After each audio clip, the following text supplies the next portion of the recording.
Pembacaan Alkitab 1 tahun, hari ke-108, 2 Raja-Raja pasal 16-18.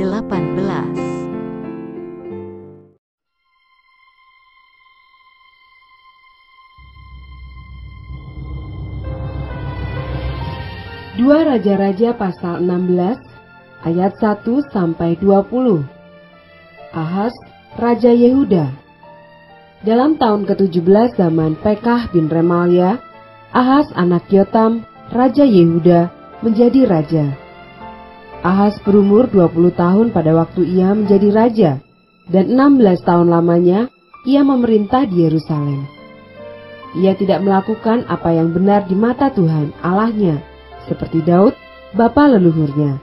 Tetapi ia hidup menurut kelakuan raja-raja Israel, bahkan dia mempersembahkan anaknya sebagai korban dalam api, sesuai dengan perbuatan keji bangsa-bangsa yang telah dihalau Tuhan dari depan orang Israel.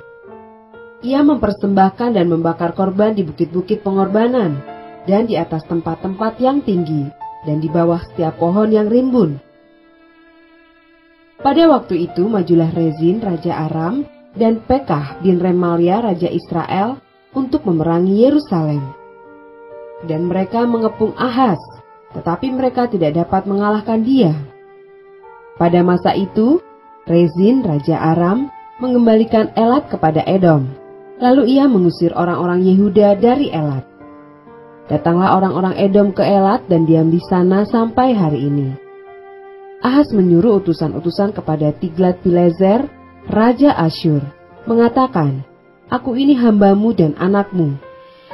Majulah dan selamatkanlah aku dari tangan Raja Aram dan dari tangan Raja Israel yang telah bangkit menyerang aku." Ahaz mengambil perak dan emas yang terdapat dalam rumah Tuhan dan dalam perbendaharaan istana raja dan mengirimnya kepada Raja Asyur sebagai persembahan. Maka Raja Asyur mendengarkan permintaannya dan maju melawan Damsyik, merebutnya dan mengangkut penduduknya tertawan ke Kir, tetapi Rezin dibunuhnya. Sesudah itu pergilah Raja Ahaz menemui Tiglat-Pileser Raja Asyur ke Damsyik.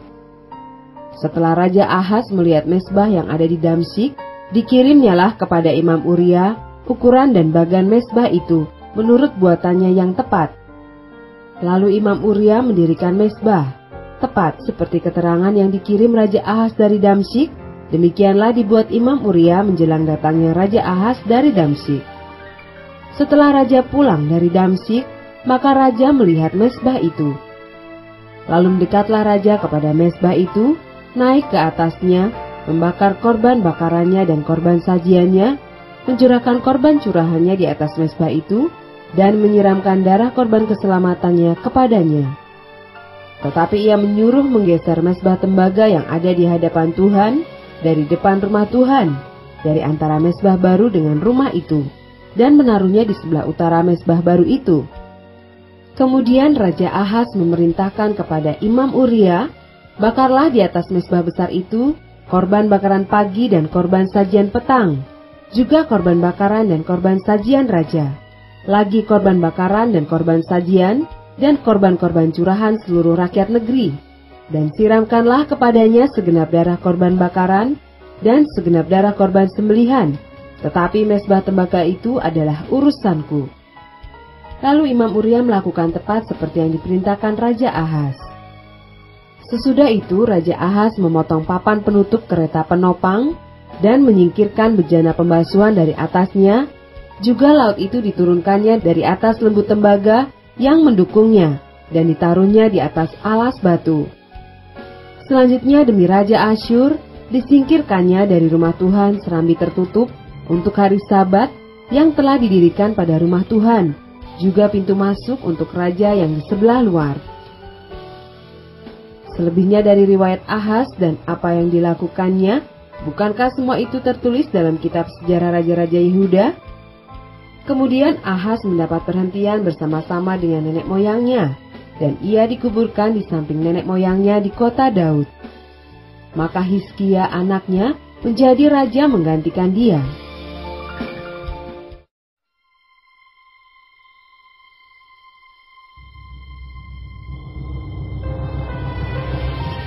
2 Raja-Raja pasal 17 ayat 1-6. Hosea, Raja Israel. Dalam tahun ke-12 zaman Ahaz, Raja Yehuda, Hosea bin Ela menjadi raja di Samaria atas Israel. Ia memerintah 9 tahun lamanya. Ia melakukan apa yang jahat di mata Tuhan, tetapi bukan seperti raja-raja Israel yang mendahului dia. Salmaneser, Raja Asyur, maju melawan dia. Hosea takluk kepadanya serta membayar upeti. Tetapi kedapatanlah oleh Raja Asyur bahwa di pihak Hosea ada persepakatan, karena Hosea telah mengirimkan utusan-utusan kepada So, Raja Mesir, dan tidak mempersembahkan lagi upeti kepada Raja Asyur, seperti biasanya tahun demi tahun. Sebab itu Raja Asyur menangkap dia dan membelenggu dia dalam penjara. Kemudian majulah Raja Asyur menjelajah seluruh negeri itu. Ia menyerang Samaria dan mengepungnya 3 tahun lamanya.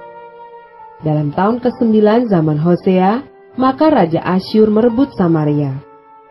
Ia mengangkut orang-orang Israel ke Asyur, ke dalam pembuangan, dan menyuruh mereka tinggal di Halah, di tepi sungai Habor, yakni sungai negeri Gosan, dan di kota-kota orang Madai. Ayat 7-23. Keruntuhan kerajaan Israel.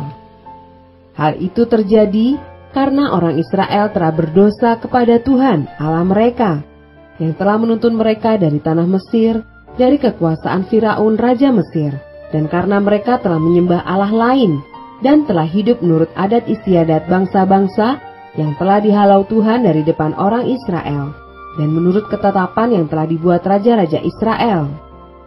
Dan orang Israel telah menjalankan hal-hal yang tidak patut terhadap Tuhan Allah mereka.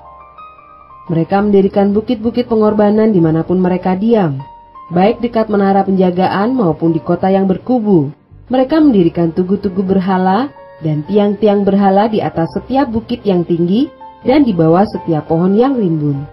Di sana, di atas segala bukit itu, mereka membakar korban seperti bangsa-bangsa yang telah diangkut Tuhan tertawan dari depan mereka. Mereka melakukan hal-hal yang jahat sehingga mereka menimbulkan sakit hati Tuhan. Mereka beribadah kepada berhala-berhala, walaupun Tuhan telah berfirman kepada mereka, "Janganlah kamu berbuat seperti itu." Tuhan telah memperingatkan kepada orang Israel dan kepada orang Yehuda dengan perantaraan semua nabi dan semua tukang tilik.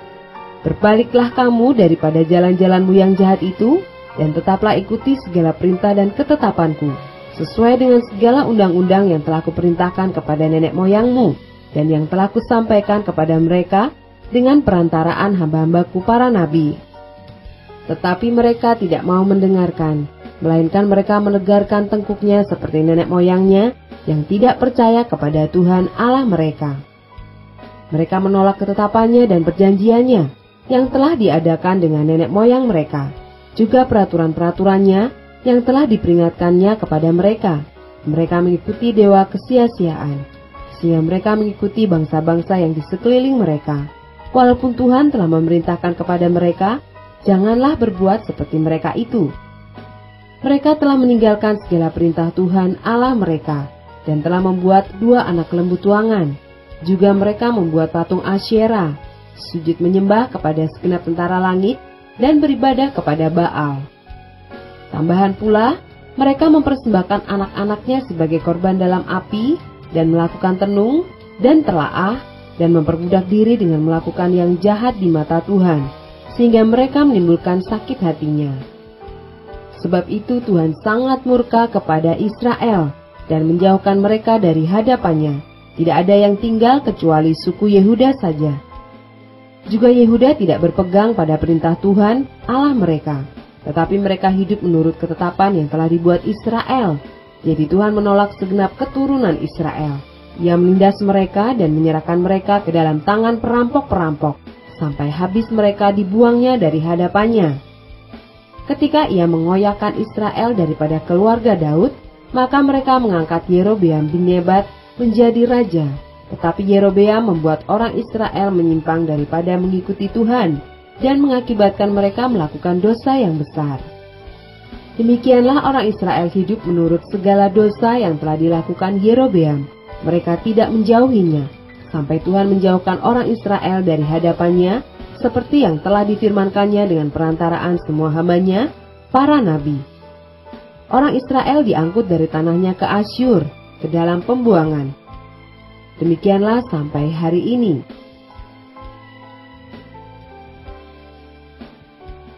Ayat 24-41. Orang-orang Samaria.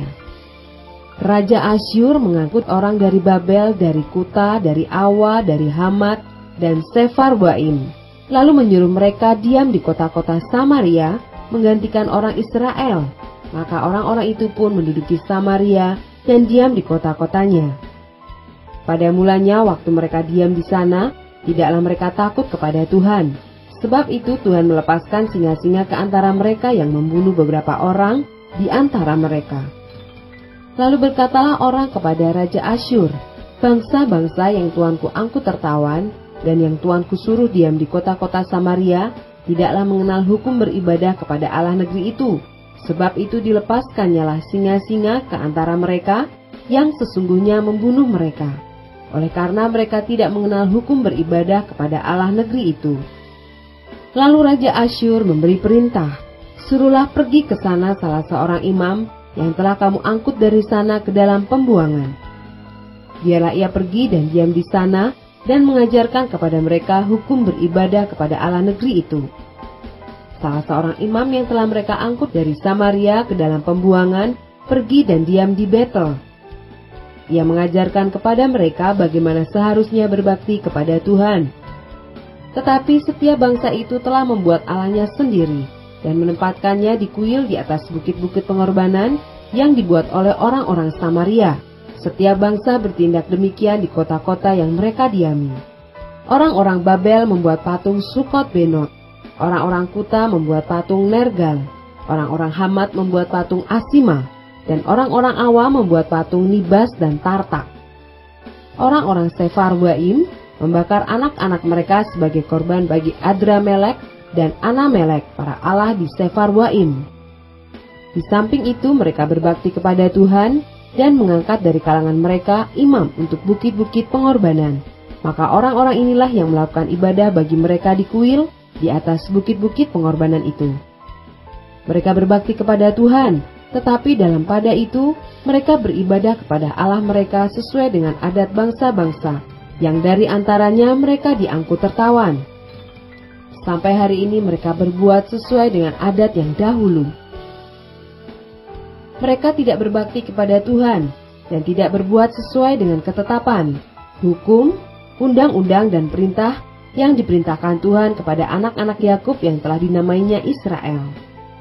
Tuhan telah mengadakan perjanjian dengan mereka dan memberi perintah kepada mereka, janganlah berbakti kepada Allah lain, janganlah sujud menyembah kepadanya, janganlah beribadah kepadanya, dan janganlah mempersembahkan korban kepadanya.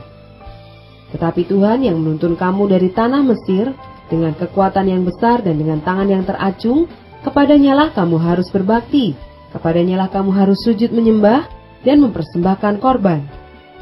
Tetapi kamu harus berpegang kepada ketetapan-ketetapan, peraturan-peraturan hukum, dan perintah yang telah ditulisnya bagimu, dengan melakukannya senantiasa dengan setia, dan janganlah kamu berbakti kepada allah-allah lain. Janganlah kamu melupakan perjanjian yang telah kuadakan dengan kamu, dan janganlah kamu berbakti kepada allah lain, melainkan kepada Tuhan Allahmu, kamu harus berbakti, maka Ia akan melepaskan kamu dari tangan semua musuhmu. Tetapi mereka tidak mau mendengarkan, melainkan mereka berbuat sesuai dengan adat mereka yang dahulu. Demikianlah bangsa-bangsa ini berbakti kepada Tuhan, tetapi dalam pada itu mereka beribadah juga kepada patung-patung mereka, baik anak-anak mereka maupun cucu cicit mereka melakukan seperti yang telah dilakukan nenek moyang mereka sampai hari ini.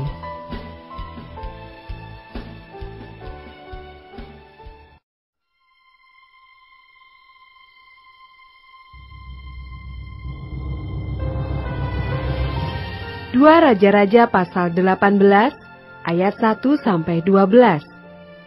Hizkia, Raja Yehuda. Maka dalam tahun ketiga zaman Hosea bin Ela Raja Israel, Hizkia anak Ahaz Raja Yehuda menjadi raja.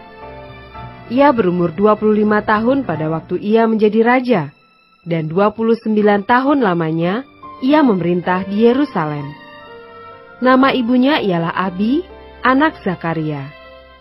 Ia melakukan apa yang benar di mata Tuhan, tepat seperti yang dilakukan Daud bapa leluhurnya.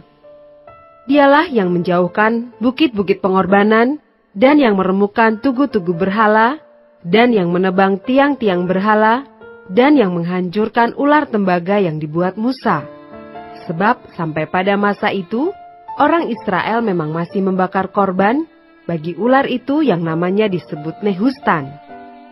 Ia percaya kepada Tuhan Allah Israel, dan di antara semua raja-raja Yehuda, baik yang sesudah dia maupun yang sebelumnya, tidak ada lagi yang sama seperti dia. Ia berpaut kepada Tuhan, tidak menyimpang daripada mengikuti dia, dan ia berpegang pada perintah-perintah Tuhan yang telah diperintahkannya kepada Musa. Maka Tuhan menyertai dia, kemanapun juga ia pergi berperang. Ia beruntung. Ia memberontak kepada Raja Asyur, dan tidak lagi takluk kepadanya. Dialah yang mengalahkan orang Filistin sampai ke Gaza, dan memusnahkan daerahnya, baik menara-menara penjagaan maupun kota-kota yang berkubu. Dalam tahun keempat zaman Raja Hizkia, itulah tahun ketujuh zaman Hosea bin Ela Raja Israel, majulah Salmaneser, Raja Asyur, menyerang Samaria dan mengepungnya. Direbutlah itu sesudah lewat 3 tahun, dalam tahun ke-6 zaman Hizkia. Itulah tahun ke-9 zaman Hosea, Raja Israel, direbutlah Samaria. Raja Asyur mengangkut orang Israel ke dalam pembuangan ke Asyur, dan menempatkan mereka di Halah, pada sungai Habor, yakni sungai negeri Gosan, dan di kota-kota orang Madai, oleh karena mereka tidak mau mendengarkan suara Tuhan Allah mereka, dan melanggar perjanjiannya, yakni segala yang diperintahkan oleh Musa, hamba Tuhan. Mereka tidak mau mendengarkannya dan tidak mau melakukannya.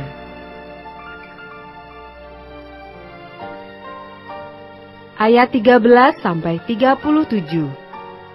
Yerusalem dikepung oleh Sanherib. Dalam tahun ke-14 zaman Raja Hizkia, majulah Sanherib, Raja Asyur, menyerang segala kota berkubu negeri Yehuda, lalu merebutnya. Hizkia Raja Yehuda mengutus orang kepada Raja Asyur di Lakis dengan pesan, "Aku telah berbuat dosa, undurlah daripadaku. Apapun yang kau bebankan kepadaku, akan kupikul." Kemudian Raja Asyur membebankan kepada Hizkia, Raja Yehuda, 300 talenta perak dan 30 talenta emas. Hizkia memberikan segala perak yang terdapat dalam rumah Tuhan dan dalam perbendaharaan istana raja. Pada waktu itu Hizkia mengerat emas dari pintu-pintu dan dari jenang-jenang pintu bait Tuhan yang telah dilapis oleh Hizkia Raja Yehuda. Diberikannya semuanya kepada Raja Asyur. Sesudah itu, Raja Asyur mengirim panglima, kepala istana, dan juru minuman agung dari Lakis kepada Raja Hizkia di Yerusalem, disertai suatu tentara yang besar. Mereka maju dan sampai ke Yerusalem. Setelah mereka maju dan sampai di situ, mereka mengambil tempat dekat saluran kolam atas yang di Jalan Raja pada padang tukang penatu. Dan ketika mereka memanggil-manggil kepada raja, keluarlah mendapatkan mereka Elyakim bin Hilkia, kepala istana, dan Sebna, panitera negara, serta Yoah bin Asaf, bendahara negara. Lalu berkatalah juru minuman agung kepada mereka, "Baiklah, katakan kepada Hizkia, beginilah kata Raja Agung Raja Asyur, kepercayaan macam apakah yang kau pegang ini? Kau kira bahwa hanya ucapan bibir saja dapat merupakan siasat dan kekuatan untuk perang? Sekarang, kepada siapa engkau berharap, maka engkau memberontak terhadap aku? Sesungguhnya, engkau berharap kepada tongkat bambu yang patah terkulai itu, yaitu Mesir, yang akan menusuk dan menembus tangan orang yang bertopang kepadanya. Begitulah keadaan Firaun Raja Mesir bagi semua orang yang berharap kepadanya. Dan apabila kamu berkata kepadaku, kami berharap kepada Tuhan, Allah kami, bukankah Dia itu yang bukit-bukit pengorbanannya dan mesbah-mesbahnya telah dijauhkan oleh Hizkia sambil berkata kepada Yehuda dan Yerusalem, di depan mesbah yang di Yerusalem inilah kamu harus sujud menyembah. Maka sekarang, baiklah bertaruh dengan tuanku Raja Asyur. Aku akan memberikan 2.000 ekor kuda kepadamu, jika engkau sanggup memberikan dari pihakmu orang-orang yang mengendarainya. Bagaimanakah mungkin engkau memukul mundur satu orang perwira tuanku yang paling kecil? Padahal engkau berharap kepada Mesir dalam hal kereta dan orang-orang berkuda?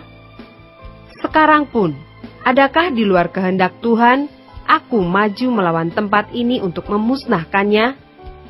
Tuhan telah berfirman kepadaku, majulah menyerang negeri itu dan musnahkanlah itu.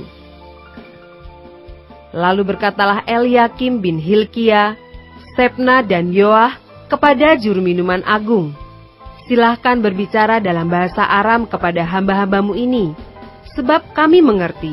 Tetapi janganlah berbicara dengan kami dalam bahasa Yehuda, sambil didengar oleh rakyat yang ada di atas tembok. Tetapi juru minuman agung berkata kepada mereka, adakah tuanku mengutus aku untuk mengucapkan perkataan-perkataan ini hanya kepada tuanmu dan kepadamu saja? Bukankah juga kepada orang-orang yang duduk di atas tembok, yang memakan tahinya dan meminum air kencingnya bersama-sama dengan kamu? Kemudian berdirilah juru minuman agung, dan berserulah ia dengan suara nyaring dalam bahasa Yehuda. Ia berkata, dengarlah perkataan Raja Agung Raja Asyur. Beginilah kata Raja, janganlah Hizkia memperdayakan kamu, sebab ia tidak sanggup melepaskan kamu dari tanganku. Janganlah Hizkia mengajak kamu berharap kepada Tuhan, dengan mengatakan, tentulah Tuhan akan melepaskan kita, dan kota ini tidak akan diserahkan ke dalam tangan Raja Asyur. Janganlah dengarkan Hizkia, sebab beginilah kata Raja Asyur, adakanlah perjanjian penyerahan dengan aku, dan datanglah keluar kepadaku. Maka setiap orang daripadamu akan makan dari pohon anggurnya, dan dari pohon aranya, serta minum dari sumurnya, sampai aku datang dan membawa kamu ke suatu negeri, seperti negerimu ini, suatu negeri yang bergandum dan berair anggur, suatu negeri yang berroti dan berkebun anggur, suatu negeri yang berpohon zaitun, berminyak, dan bermadu. Dengan demikian kamu hidup dan tidak mati. Tetapi janganlah dengarkan Hizkia, sebab ia membujuk kamu dengan mengatakan, Tuhan akan melepaskan kita. Apakah pernah para Allah bangsa-bangsa melepaskan negerinya masing-masing dari tangan Raja Asyur? Di manakah para Allah negeri Hamat dan Arpad? Di manakah para Allah negeri Sefarwaim, Hena dan Iwa? Apakah mereka telah melepaskan Samaria dari tanganku? Siapakah di antara semua Allah negeri-negeri yang telah melepaskan negeri mereka dari tanganku, sehingga Tuhan sanggup melepaskan Yerusalem dari tanganku? Tetapi rakyat itu berdiam diri dan tidak menjawab dia sepatah kata pun. Sebab ada perintah raja, bunyinya, jangan kamu menjawab dia. Kemudian pergilah Eliakim bin Hilkia, kepala istana, dan Sebna, panitera negara, dan Yoah bin Asaf, bendahara negara, menghadap Hizkia dengan pakaian yang dikoyakan, lalu memberitahukan kepadanya perkataan juru minuman agung.